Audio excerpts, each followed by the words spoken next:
Аллаху Акбар, Аллаху Акбар, Аллаху Акбар,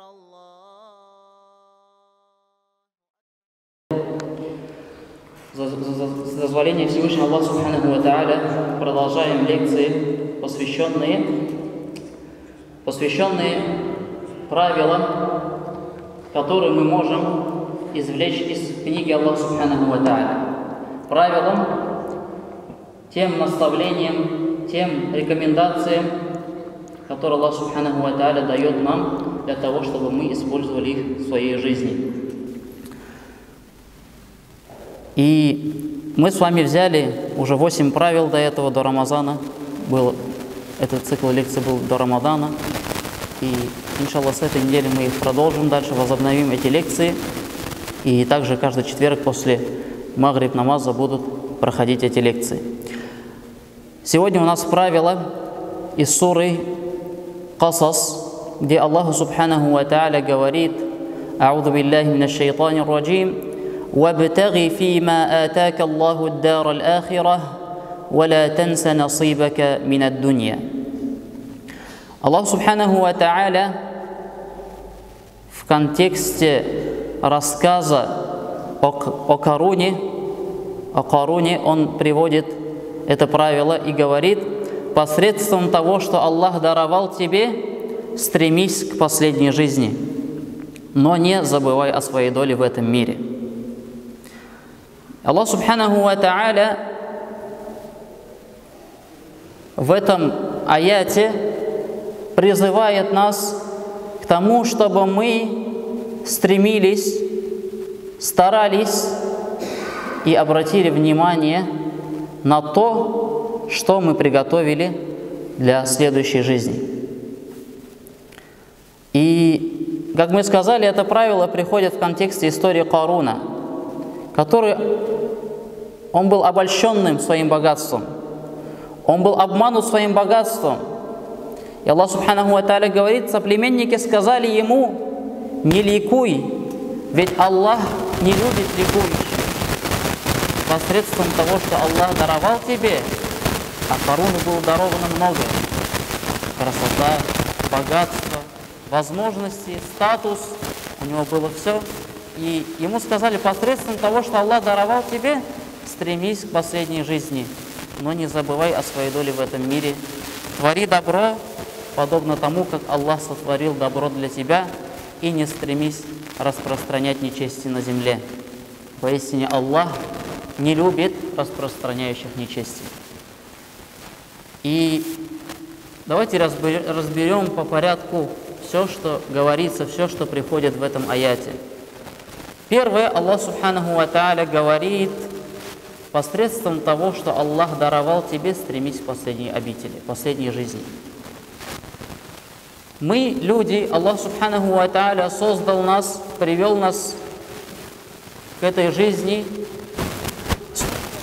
Аллах создал для нас все, что окружает нас, дал нам возможности и почтил нас, сказав: «Валякад каррамна бани Адама, ва хамальнахум фил барри валь бахр, ва разакнахум минат таййибати, ва фаддальнахум аля кафирин мимман халакна тафдиля». Аллах Субханаху ва Тааля сказал, что мы почтили сынов Адама и подчинили им все, что находится на суше и на воде. «Ва разакнахум минат таййибати», и накормили их, то есть дали им удел из хороших вещей. И мы дали им предпочтение, то есть и мы возвысили их над многими вещами, которые мы создали, Аллах Та'аля говорит. То есть человек почтен. И Аллах Та'аля в другом аяте суре Бакара говорит: «وَإِذْ قَالَ رَبُّكَ لِلْمَلَائِكَةِ إِنِّي جَاعِلٌ فِي الْأَرْضِ خَلِيفَةً». И сказал твой Господь ангелам, что Он хочет сделать, Он создаст наместника на земле. И этот наместник кто? Человек. Человек является наместником Аллаха на земле. И Аллах Субханаху ва Тааля дал человеку возможности: богатство, здоровье, статус, все, что окружает человека. То есть Аллах Субхану дал человеку возможности. И в этом аяте Аллах Та'аля говорит: и посредством того, чем мы тебя наделили, что Аллах тебе даровал, стремись к последней жизни. И в этом аяте понимается, что все, что даровано нам в этой жизни, оно даровано нам для того, чтобы мы стремились к ахирату, чтобы мы посредством этих вещей стремились к ахирату и зарабатывали для последующей жизни, делали поступки для последующей жизни. И вот это ахира, последующая жизнь, наше будущее, и каждый разумный человек должен стремиться к спасению в нем, делая все необходимое для того, чтобы достичь успеха, чтобы быть из числа обитателей рая. И другими словами, если сказать, человек должен посеять семена в этом мире, чтобы потом в ахирате он получил плоды от этих семян, которые он посеет в этой жизни. И Каруну, как никому другому, были предоставлены возможности посеять эти семена для ахирата, для грядущей жизни.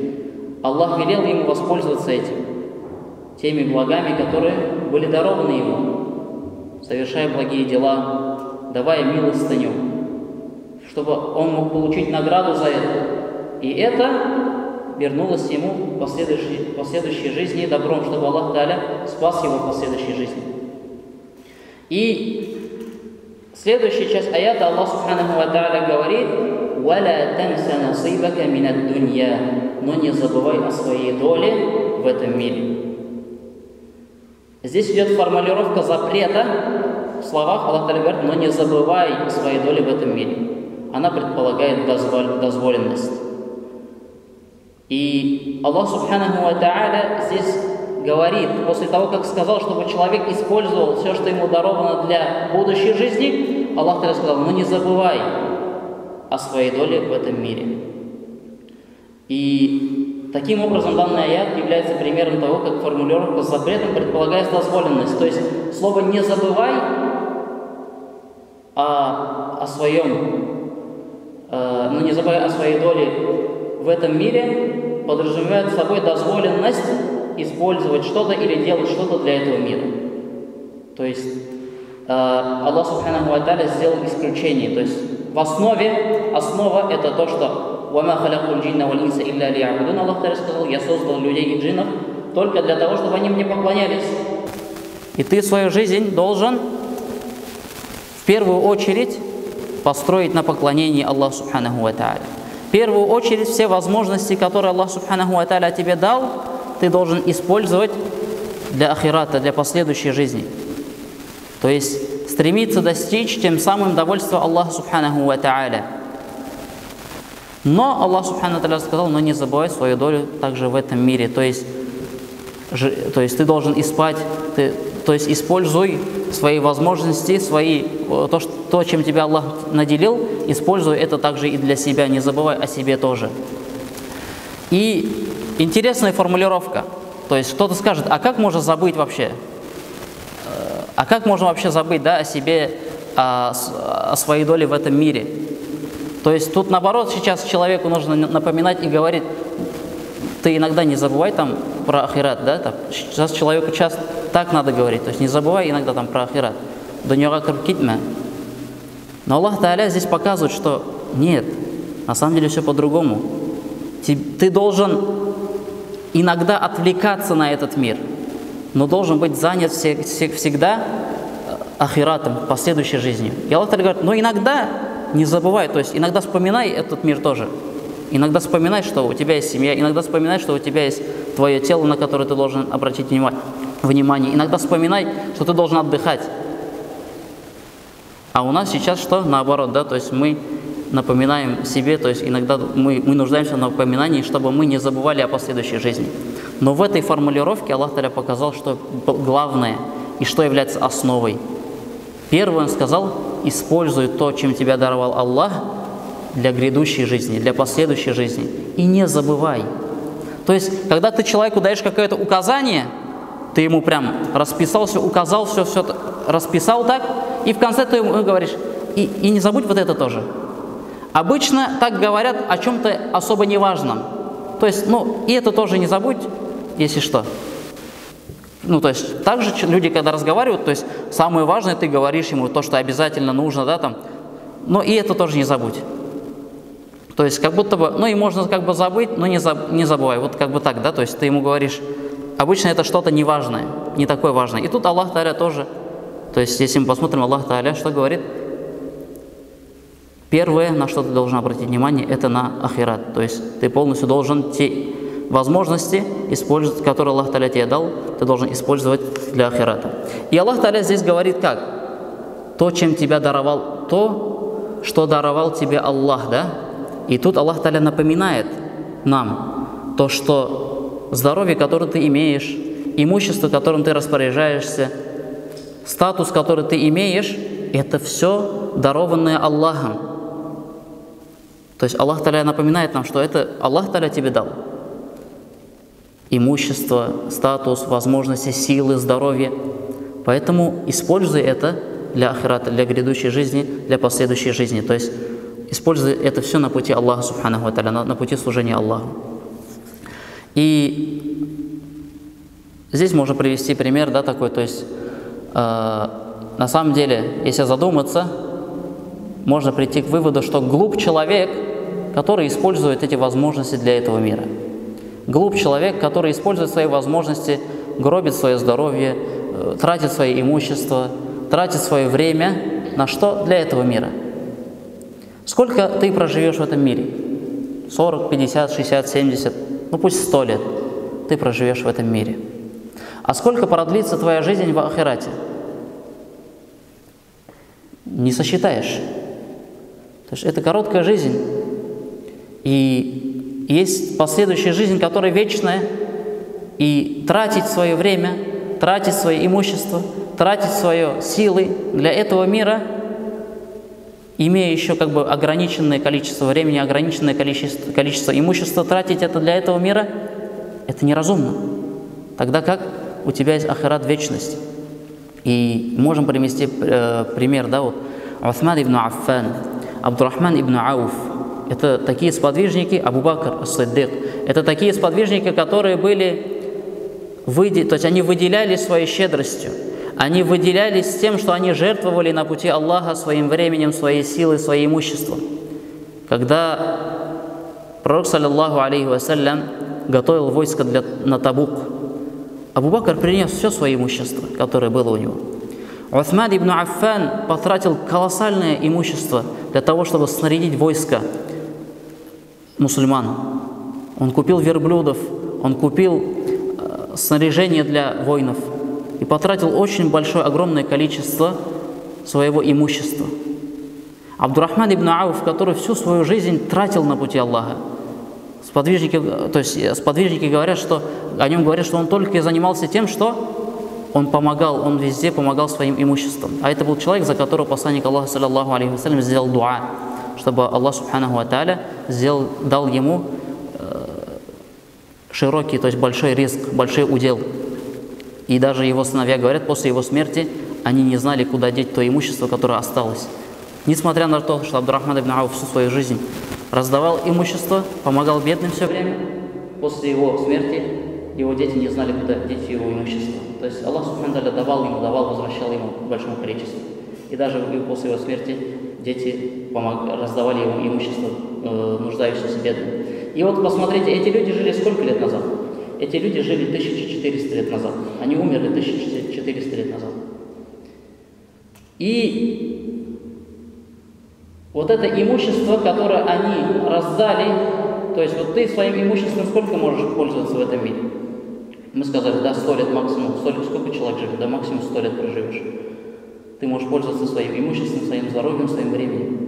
А вот твое имущество, которое ты потратил на пути Аллаха, то время, которое ты потратил на пути Аллаха, оно тебе будет помогать, и ты им будешь пользоваться в последующей жизни. В барзахе, в ахирате. Оно тебе нужно будет. И поэтому, вот сколько уже прошло после их смерти? 1400 лет. И сколько еще продлится, Аллаху алям, может еще 1000 лет, может еще 2000 лет, может еще больше продлится. То есть это еще до судного дня, это барзах, загробная жизнь. И это имущество, которое не тратили, это имущество, это время, здоровье, силы, которые они тратили, оно сейчас работает на них, оно сейчас приносит пользу им. Но то, что человек использует для себя, для своих желаний, для потакания своим желаниям в этом мире, оно не будет приносить пользу в ахирате для него. И пророк, саллаллаху алейхи вассалям, сказал, что? То, что в судный день Аллах субханаху ва тааля спросит о двух вещах. Откуда ты это взял и куда ты это потратил? Откуда ты это взял и куда ты это потратил? Человек будет спрошен. И поэтому тот человек, который ответит, что он это потратил на пути Аллаха, тот человек, который скажет, что я потратил это для ахирата, для своей последующей жизни, он преуспеет. И этот аят Аллах субханаху ва тааля тем самым побуждает нас не забывать об ахирате.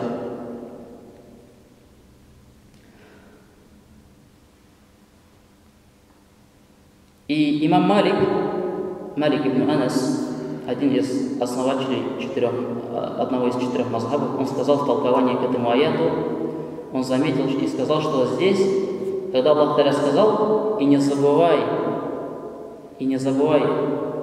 о своей доле в этом мире, он растолковал эту часть аята так и сказал, что здесь имеется в виду еда и питье. Еда и питье без расточительства, то есть не делай исраф.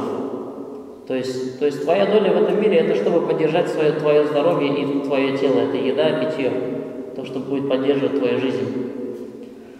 И кто-то может сказать, да, почему же Аллах субханаху ва тааля, еще одна мудрость, да, то есть мы можем это привести из сиры посланника Аллаха, саллаллаху алейхи вассалям. Вот мудрость Аллах субханаху ва тааля сказал, что не забывай о своем уделе в этом мире, о своей доле в этом мире.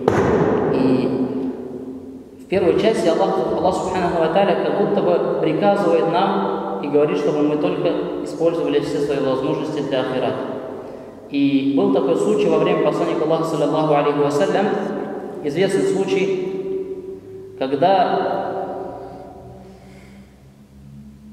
трое сподвижников начали обсуждать о поклонении и сказали, где мы и где пророк, саллаллаху алейхи вассалям. Ведь ему прощены все его грехи, былые и будущие.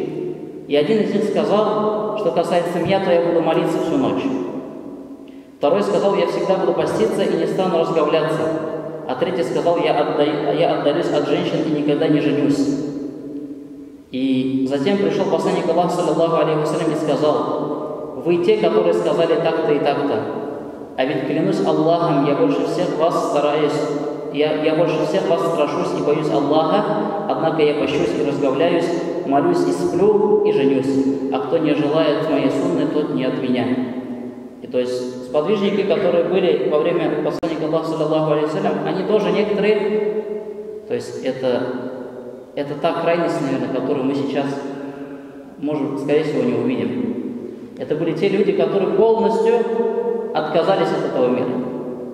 Сказали им, мы не будем, я буду всю ночь молиться, я никогда не буду спать. Один сказал, я полностью отдам, то есть полностью всю свою жизнь посвящу поклонению и не женюсь.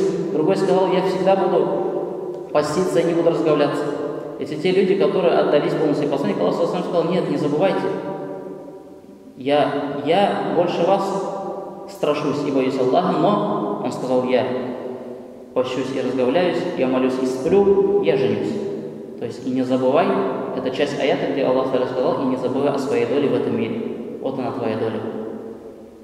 То есть не забывай о своем теле, о своих близких, о тех правах, о тех обязанностях, которые ты должен выполнить, не забывай о них. Но сейчас, конечно же, нужно уже, то есть мы сейчас в данное время должны наоборот уже, да, то есть люди сейчас отдались этому миру, человек зарабатывает для этого мира, чтобы купить что-то, чтобы побольше накопить имущество, и мы должны помнить, что это имущество дал нам Аллах субханаху ва тааля, и мы должны это имущество использовать на его пути, на пользу нам себе же, чтобы это имущество работало на нас в судный день. И как ученые сказали, то, что ты потратил в этом мире на пути Аллаха, то время, то имущество, те силы, которые ты потратил на пути Аллаха, они твои. Но то, что ты собрал, то, что ты накопил, то, что ты использовал там, потыкая своим желанием, оно не твое. Почему так? Потому что то, что ты накопил, оно останется после того, как ты умрешь, и оно не твое. Оно попадет в руки твоих детей, родственников, они его разделят, и все, это имущество закончится, оно станет не твоим. А то, что ты использовал на пути Аллаха, потратил, помог кому-то, может быть, это деньги, может быть, это силы, может быть, это какая-то другая вещь, не обязательно материальная, время, может быть, оно твое, потому что в судный день оно будет с тобой. Это время, эти силы, это садака, это имущество, оно будет с тобой. И поэтому эти вещи должны человека побуждать к тому, чтобы он жертвовал свое время, свое имущество на пути Аллаха, в пользу себе, чтобы это имущество и время принесло ему пользу в судный день.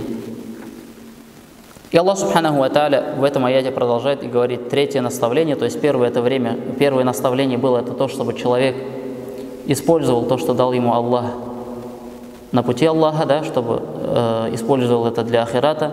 Второе, чтобы он не забывал об этом мире, что надо и спать, что надо и себя кормить, что надо и семью кормить, чтобы он это не забывал, Аллах Та'аля сказал. И третье, сказал, твори добро, подобно тому, как Аллах сотворил добро для тебя. И Аллах Субханаху ва Тааля в другом аяте говорит, воздают ли за добро иначе, чем добром. То есть Аллах Субханаху ва Тааля сотворил для тебя добро, сотворил для тебя хорошие вещи, тоже имущество, тоже время, тоже здоровье, которое Аллах Субханаху ва Тааля тебе дал, это добро. И поэтому Аллах Тааля говорит, а чем же еще воздают за добро, кроме как добром? И ты должен также, эта часть аята также побуждает тому, чтобы человек стремился творить добро.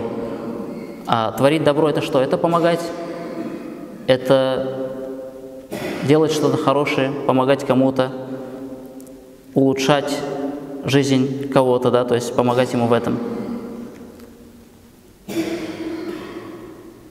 И четвертое наставление, которое Аллах Субхану Тааля дает в этом аяте, и говорит, и не стремись распространять нечестие на земле, ведь Аллах не любит распространяющих нечестие. То есть после того, как и стремись распространять нечестие, и не стремись распространять нечестие на земле, связано с предыдущим предложением, которое соединяется с союзом «и», для предостережения, чтобы человек не перемешивал к добру зло. То есть совершай добро, но зло не совершай, то есть не стремись распространять нечестие. Ведь зло противоположно добру. То есть те грехи, то зло, которое ты будешь совершать, оно будет стирать твое добро, которое ты совершал. Поэтому, совершая добро, совершая хорошие поступки, не возвращайся к грехам, к злу. Поэтому повеление творить добро предполагает запрет не чинить зла, а прямое указание на это дается, потому что человек ввиду множества путей достижения добра и зла может позабыть о том, что по причине зла в чем-либо наряду со многими добрыми поступками не засчитывается в целом как совершение добра. То есть человек, совершая зло, может потерять то добро, которое он совершает. Совершая грехи, человек может стереть те добрые дела, которые он совершал. И Аллах Субхану Тааля говорит, ведь Аллах не любит распространяющих нечестие. И поэтому в этом аяте Аллах Субхану Тааля нам объясняет, для чего мы созданы, к чему мы должны стремиться и от чего мы должны сторониться. То есть это было то, чтобы мы жили для достижения великой цели, чтобы мы жили в этом мире, совершая поступки для последующей жизни, для ахирата. То есть это площадка, где мы можем запастись припасами. Эта площадка, этот мир – это площадка, где мы можем собрать себе припасы для будущей жизни. И те возможности, которые Аллах Субханаху ва Тааля нам дал, Он дал их для того, чтобы эти средства даны нам для того, чтобы помогать достигать этой цели. имущество, здоровье, время, оно дано для того, чтобы помогать нам в достижении этой цели, в поклонении Аллаху Субханаху ва Тааля, в зарабатывании награды для последующей жизни. На этом, иншаллах, мы остановимся. Следующее наше правило будет касаться аята из суры Худжурат. Иншаллах, это на следующей неделе, в четверг мы будем говорить об этом. И пусть Аллах Субханаху ва Тааля принесет нам пользу из тех аятов, которые мы с вами читаем, из тех аятов, которые мы разбираем. Пусть Аллах Субханаху ва Тааля поможет нам применить эти правила в жизни. И один хадис, посланник Аллаха, саллаллаху алейхи вассалям, говорит: «Ма накаса малю садака». Пророк, саллаллаху алейхи вассалям, говорит, что садака, милостыня, денежная, временная, время ты можешь тратить, да, во благо чего-то, да, совершая благой поступок. Милостыня, то есть имуществом ты можешь помогать кому-то, ты можешь тратить свои какие-то ресурсы. Пророк, саллаллаху алейхи вассалям, говорит, что садака не уменьшает из этого ничего. То есть ты, тратя свое время, не уменьшаешь свое время.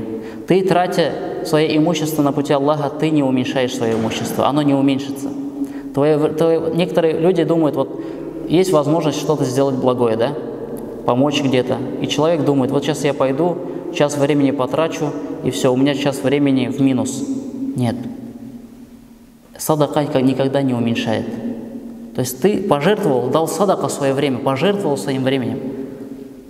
Пророк говорит: нет, твое время не уменьшится от этого.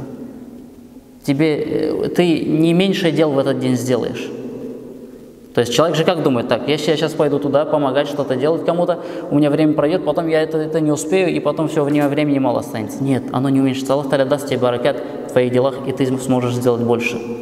Также и в деньгах. Те деньги, которые ты дал, они не уменьшатся, Аллах Та'аля вернет. Им примером мы привели сподвижников, да, Усман ибн Аффан, Абдурахман ибн Ауф, которые всю жизнь свою тратили на пути Аллаха. Не 1000 рублей, не 10 тысяч, не 100 тысяч, миллионами, а может быть и миллиардами, если сравнивать с тем эквивалентом, который был в то время. То есть красные верблюды, они отдавали это садака. Это как Мерседес и БМВ сейчас, наверное, стоит. То есть они таких количеств давали садака, и Аллах Та'аля возвращал им. И оно никогда не уменьшится. И человека вот эта мысль, она останавливает. То есть человек из-за этого останавливается и перестает работать для последующей жизни. Он перестает жертвовать своим временем, своими деньгами ради последующей жизни. Он думает: сейчас же, потом же у меня денег не останется, потом же у меня времени не останется, меньше будет. Нет, Пророк, саллаллаху алейхи вассалям, сказал, что садака не уменьшает. То есть человек жертвует, если Аллах Та'аля ему возвращает и больше. И по одному аяте Аллах Субхану Та'аля говорит, что вы не достигнете благочестия до тех пор, пока не пожертвуете тем, что вы сами любите. Поэтому, если мы хотим достичь блага, хотим достичь счастья, хотим достичь спокойствия в этой жизни, то мы не достигнем этого пока не будем расходовать из того, что сами любим. Субханак Аллахумма бихамдик, шаду ан ла иляха илля анта, астагфирука ва атубу илейх. Ассаламу алейкум ва рахматуллахи ва баракатух. Аллаху акбар, Аллаху акбар, Аллаху акбар, Аллаху акбар.